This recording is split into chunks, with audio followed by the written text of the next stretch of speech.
Good evening and welcome back this week as together we continue to explore the grieving process and the stages in grieving. I invite you to make yourselves comfortable and give yourself time and space where you may not be disturbed. Again, this is not always possible, but you do your best for what's right for you. There may be parts of what I say tonight difficult as we go through the stages of grieving, because it's different for all of us. Or you've just maybe recently bereaved. But allow yourself to be at whatever is arising for you just now. Be your own guide and do what's right for you. We're all at different stages of experiencing grief and loss. Some of you can have started the grieving process even before your loved one has died. You may have been caring for them at home, or they may have been a long time in a nursing home and you have had a grieving process over a year or a number of years. Again, I invite you to be gentle with yourself, as the way you are grieving in this moment is an expression of your loss. As we start, just let's take a few moments to become mindful of this moment. Many of you have been attending the mindfulness classes, and we know as we pay attention with intention in the moment, in a non-judgmental way, we are becoming mindful. The bell invites us to come into that moment. It's open.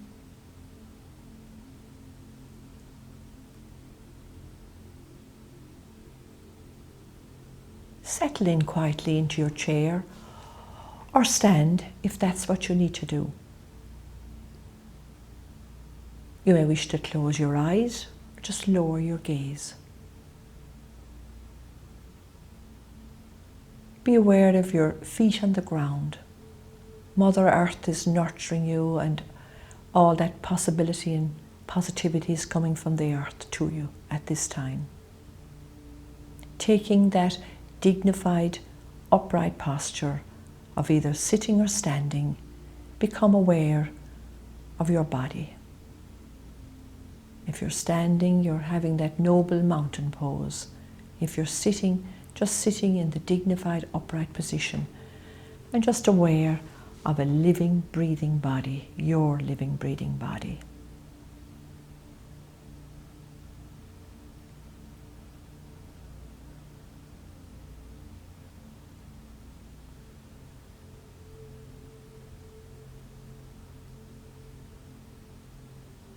And as you breathe in, just noticing the rise and the fall of your breath, the rise and the fall of the chest.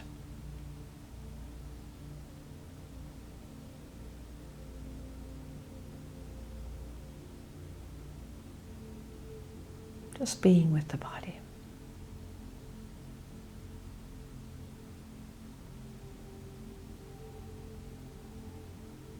Your mind may be pulling you away to planning, to projects or whatever, and just that's what minds do. So just come back to the breath. The breath is the anchor.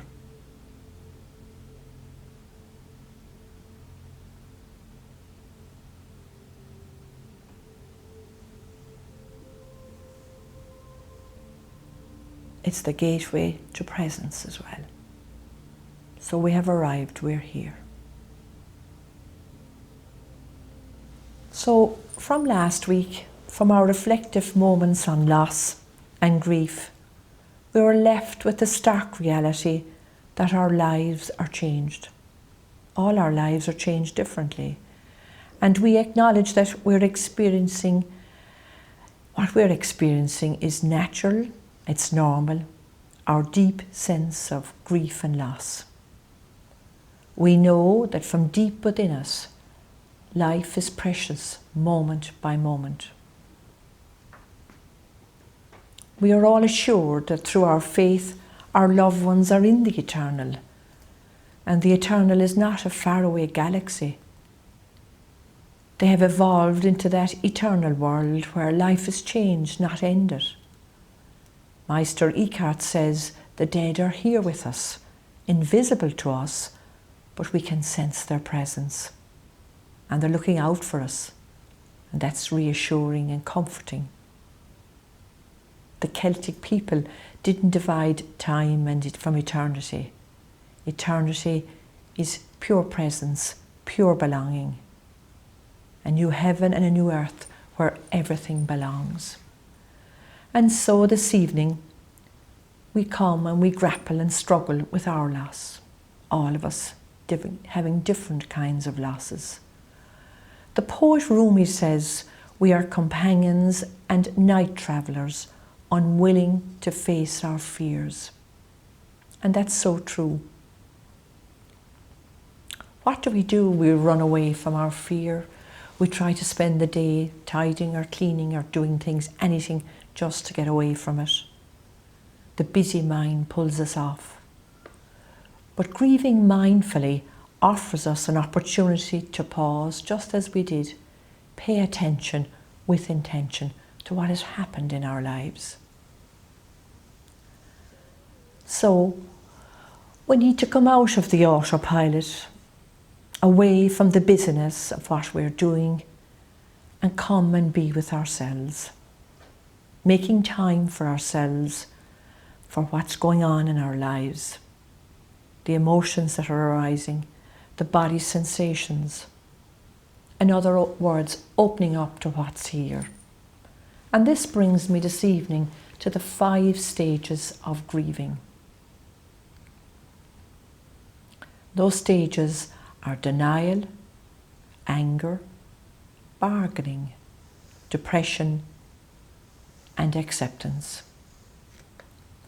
These stages were developed by the psychiatrist Elizabeth Kubler-Ross, who suggested that we go through them, not all, one after the other.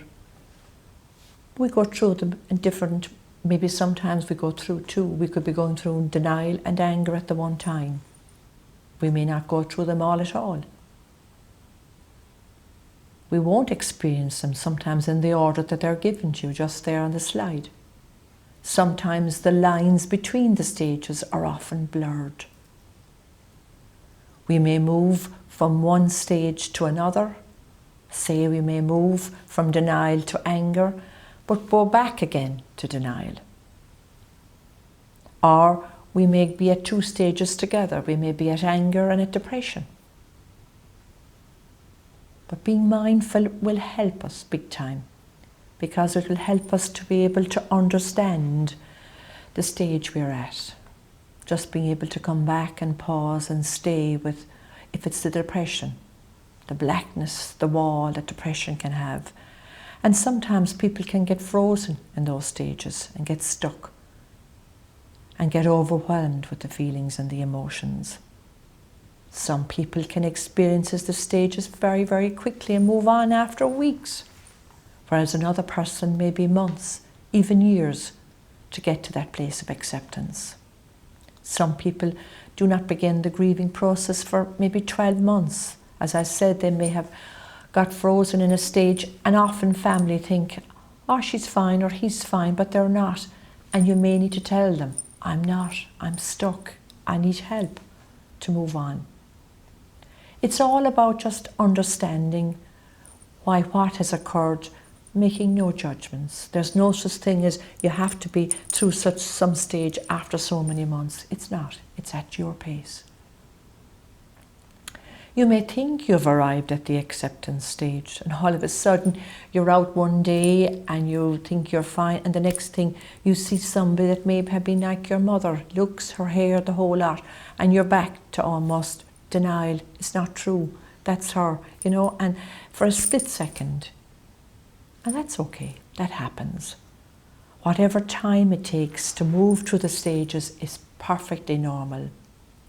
Some weeks there's a roller coaster, you're back and forward and you don't know what's going on. So let's go through the 5 stages. So there's denial. What's denial about? It's not true. I don't want to go there. I don't want to know about it. I can't deal with it. Maybe you can justify it at an intellectual level, but certainly not emotionally.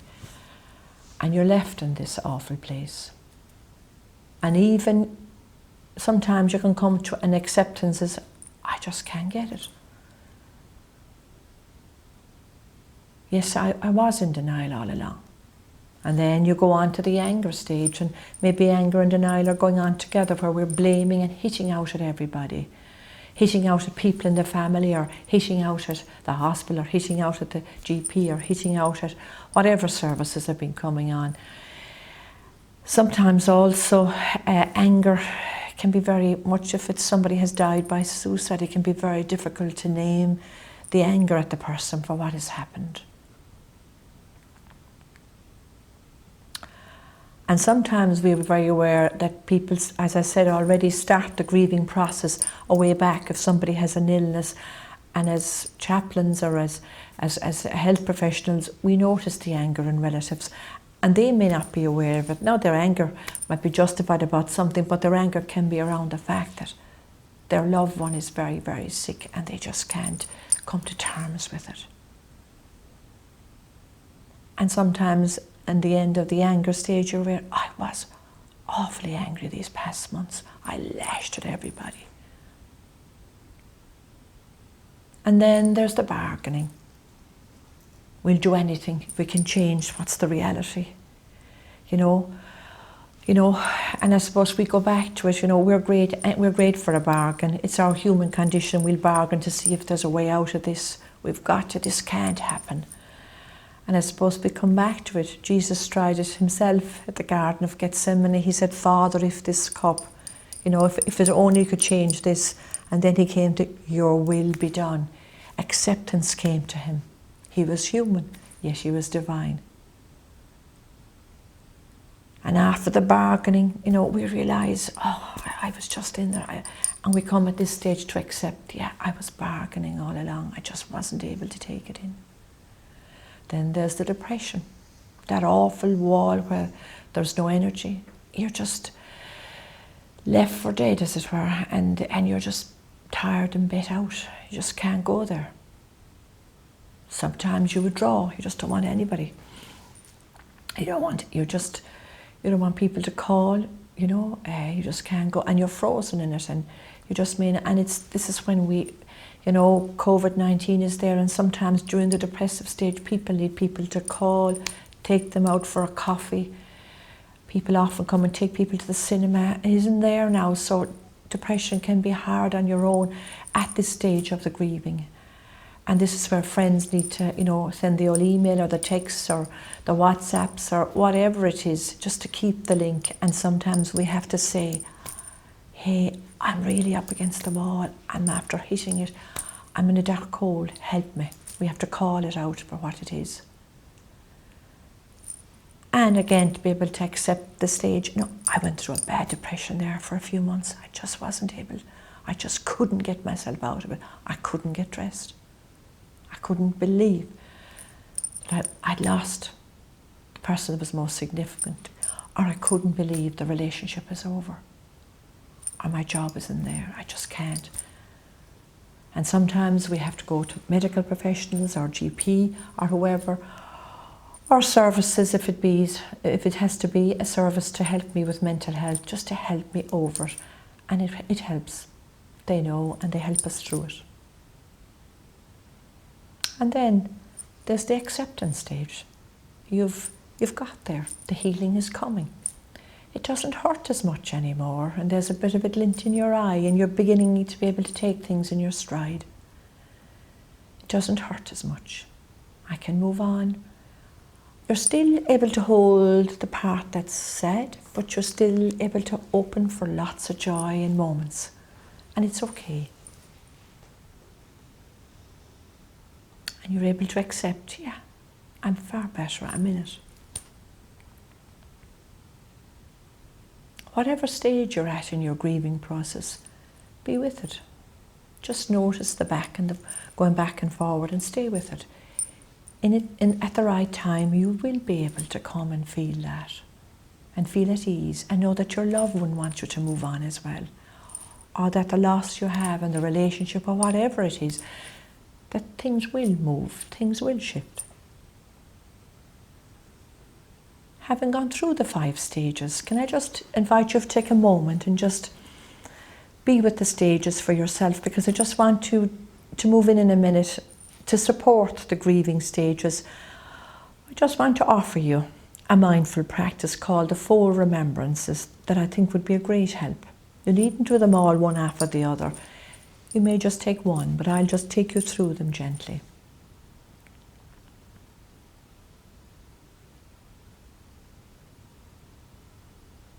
Again, I invite you to come back to your sitting position, and just as we always do when we go to do our practice, just take the dignified posture, bring back and ground ourselves. Paying attention with intention in the moment. And the first gentle exercise is pause for presence.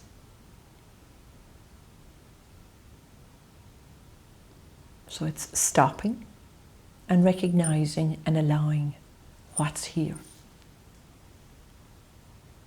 Letting go of all the rest and coming back to the breath. And taking those maybe 2 or 3 long breaths, in breaths and out breaths the same, and just being with that breath and just stopping and pausing.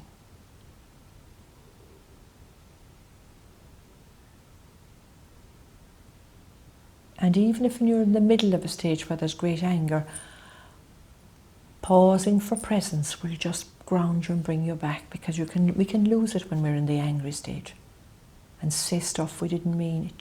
We know what we're saying.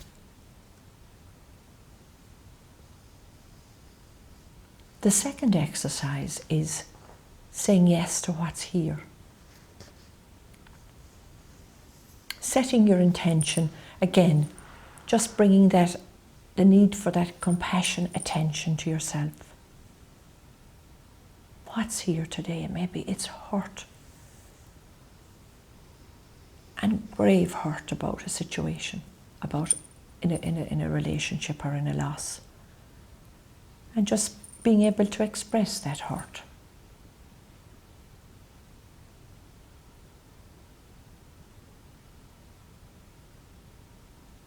We can only respond when we're able to be with what's going on.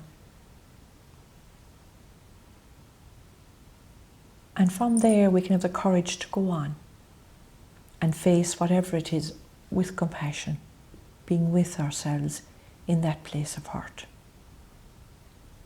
And when I say yes to what's here, I do notice a shift in some part of my body. Just I notice how I am with myself, in my heart and in my mind. The next exercise is turning towards love. All during the grieving process, there's sadness, there's tears. Some days you just don't know how you're feeling. So it's turning towards love, becoming aware, I am lonely, I am depressed, I am anxious. Is it ever going to shift? Is it ever going to move? Will I ever be able to live on my own? And give yourself permission to connect with love. Connecting with yourself and just being gentle. And even being able to say, it's okay. Yeah, it's okay. It's okay today. It's been a rough day, but just, you're okay. It may be just holding yourself, just giving yourself that hug with your arms, just holding yourself and just being with yourself. Being that compassionate heart for yourself, because we can be it for so many other people. And it may also be just calling on the person you love or someone you know that loves you, just to give you that love that you need just at that moment. That's saying yes, turning towards love. The more you intentionally let in love, you'll express it later on. And now, The fourth exercise is rest in awareness. And again, the intention is to stop the doing. The busy mind has us all about doing, and rest in awareness. And this is what's going to help us in those stages. When we're in the denial or when we're frantic in the bargaining. It'll bring us back, or when we're in the roller coaster.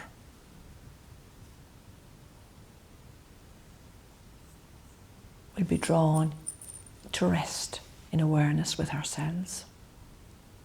Drawn to take a breath. Drawn to listen to the wind. Drawn to look at a flower. Be with our dog.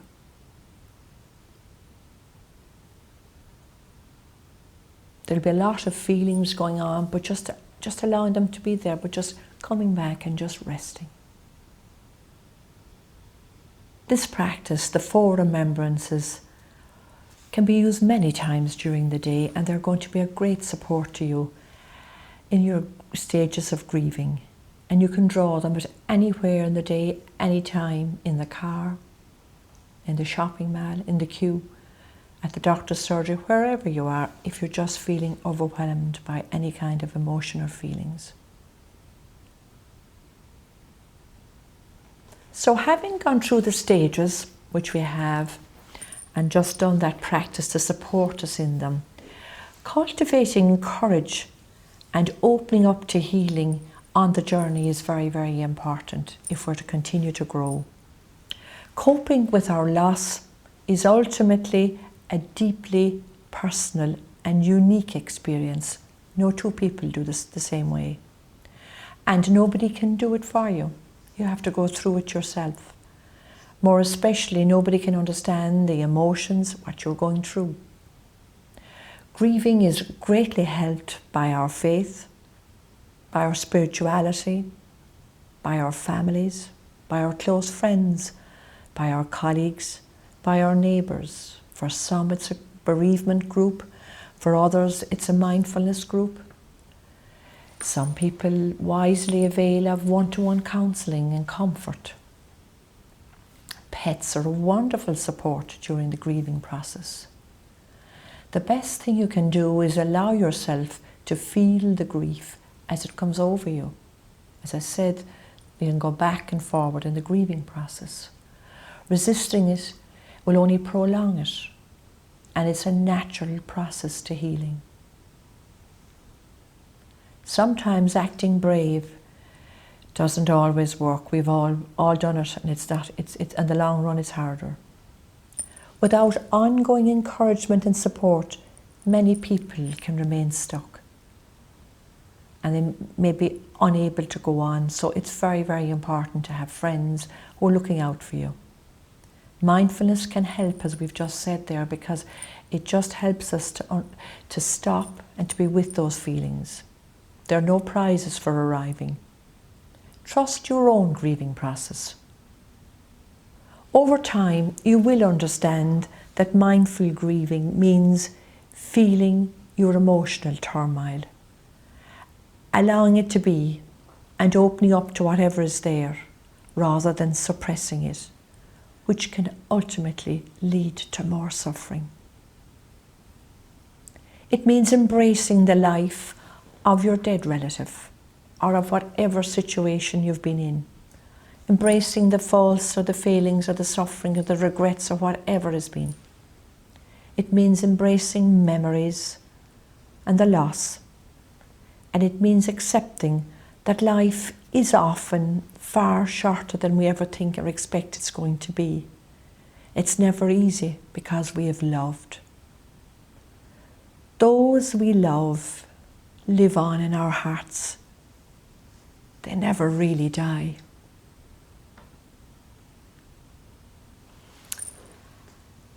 And as you light your tea light and we come to the ritual part of the evening, may the radiance of the divine shine within the walls of your home or wherever you are this night.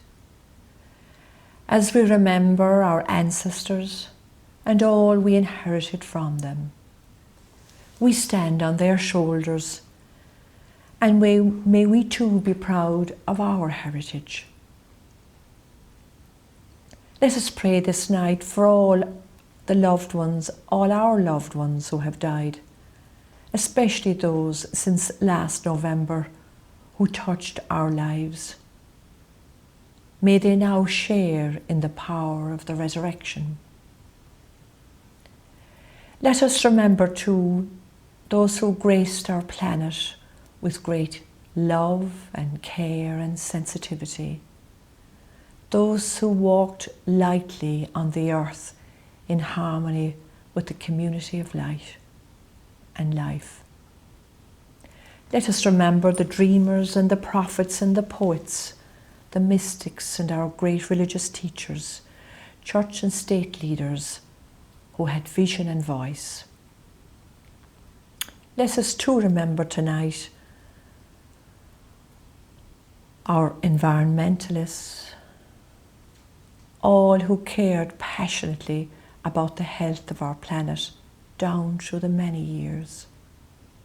Let us remember scientists, explorers, all who give us knowledge and insight through the generations and who still do it as we try to cope with COVID. Let us remember all who showed great courage in the face of hardship, in the face of sickness, in the face of war and adversity. We remember too all those who have died violently through domestic violence, through war, through natural disasters. We pray that we will learn to love all other humans, whatever their colour, their gender, their race or their creed, with the tender, compassionate love of our God. You remember too tonight those who have no one to remember them, whose lives are not celebrated by others. We give thanks for their unique contribution to our world. And as our ritual draws to a close this evening, we pray for all your families,